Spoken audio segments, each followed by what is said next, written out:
ছয় ডিসেম্বর সংবিধান প্রণেতা doctor B.R.. আম্বেদকরের প্রয়াণ দিবস পালন করল আসাম অনুসূচিত জাতি পরিষদ তাপাং আঞ্চলিক কমিটি ও বরাক সেবা কেন্দ্র শ্রীকুনা।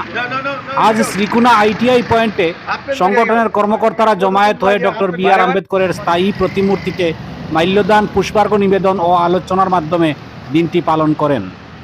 Doctor B.R.. আম্বেদকরের মূর্তিতে মাল্যদান করেন আসাম অনুসূচিত জাতি পরিষদের শিলচর শাখার সহসভাপতি কুলেন্দু দাস, তাপাং আঞ্চলিক সভাপতি হরেন্দ্র চন্দ্র দাস, রাজকৃষ্ণ দাস, রাজু দেব, পাপলু রায় চৌধুরী, বিকাশ দে, বিদুর দাস, শঙ্কর দাস, টিকলু দে এবং বরাক সেবা কেন্দ্র শ্রীকুনা সভাপতি আজিম আহমেদ বড়লস্কর, সহ সম্পাদক সুভাষ দেব, মনোরঞ্জন ভদ্র, সন্তোষ দর, বিজন কুমার দেবনাথ, কমলেশ সিংহ প্রমুখ।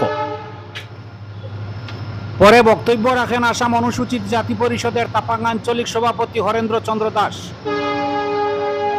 বরাক সেবা কেন্দ্রের সভাপতি আজিম আহমেদ বড়লস্কর, সহ সম্পাদক সুভাষ দেব এবং সন্তোষ দর ও মনোরঞ্জন ভদ্র।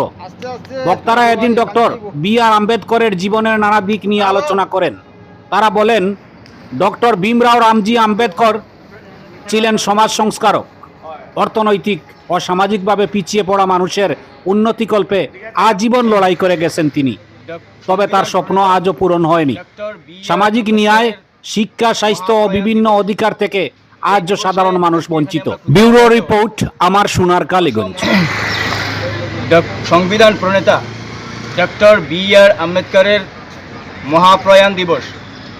এই দিবসে আজকে এখানে আমরা ক্ষুদ্রভাবে হলেও অসম অনুসূচিত জাতি পরিষদের তাপাং আঞ্চলিক কমিটি এবং বরাক সেবা কেন্দ্র শ্রীকুনা দুটি সংগঠনের পক্ষ থেকে আমরা এখানে আজকে মহান ব্যক্তির প্রতি শ্রদ্ধা নিবেদন করছি। এবং পাশাপাশি আমরা যেটা লক্ষ্য করছি যে বর্তমানে যে সমাজ ব্যবস্থা, বর্তমান অস্থির রাজনৈতিক পরিস্থিতিতে এই যে মহান ব্যক্তি স্মরণ আরও প্রাসঙ্গিক, আরও জরুরি হয়ে পড়েছে। তার কারণ ডক্টর বি.আর. আম্বেদকর শুধু এক সম্প্রদায়ের নেতা ছিলেন না, তিনি শুধু এসসি সম্প্রদায়ের নেতা নন, তিনি গোটা ভারতবর্ষে যে পিছিয়ে পড়া মানুষ রয়েছেন, জাতি, ধর্ম, বর্ণ নির্বিশেষে সব অনুসূচিত পিছিয়ে পড়া মানুষের তিনি সে উন্নতির জন্য আজীবন চেষ্টা করে গেছেন। এবং তিনি যে সংবিধানে যে আইন তৈরি করে গেছেন, সেই আইন আজকে আমাদের দেশে ভুলণ্ঠিত হচ্ছে, আমাদের সমাজে ভুলণ্ঠিত হচ্ছে, সমাজে আইন লঙ্ঘিত হচ্ছে। এবং বর্তমানে যে কতিপয় কিছু ব্যক্তি সংবিধানকে ধ্বংস করার চেষ্টা চলছে এবং সংবিধানকে ধ্বংস করে মানুষের যে শিক্ষার অধিকার, স্বাস্থ্যের অধিকার, খাদ্যের অধিকার, চাকরির অধিকার, বিভিন্ন অর্থনৈতিক দিকে পিছিয়ে পড়া মানুষের যে বিভিন্ন অধিকার, সেই অধিকার থেকে প্রতিনিয়ত বঞ্চিত হচ্ছে আমাদের সমাজের মানুষ।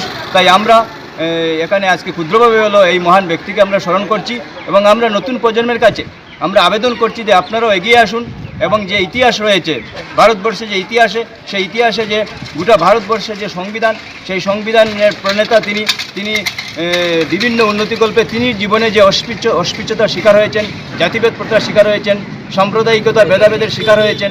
এই শিকার হয়ে তিনি সারা দেশে যাতে এই জাতিভেদ প্রথা, ন্যায় বিচার, অন্যায় যাতে মুক্ত হয়, শোষণ মুক্ত সমাজ গঠন হয়, তার জন্য তিনি আপ্রাণ চেষ্টা করে গেছেন। আমরা আবারও ওনাকে সশ্রদ্ধ শ্রদ্ধা জানাচ্ছি এবং আমরা সবার কাছে আবেদন করছি আগামী দিনে এই মহান ব্যক্তির আদর্শকে আরও নতুন প্রজন্মের কাছে নিয়ে যেতে হবে, এটাই আমাদের আবেদন।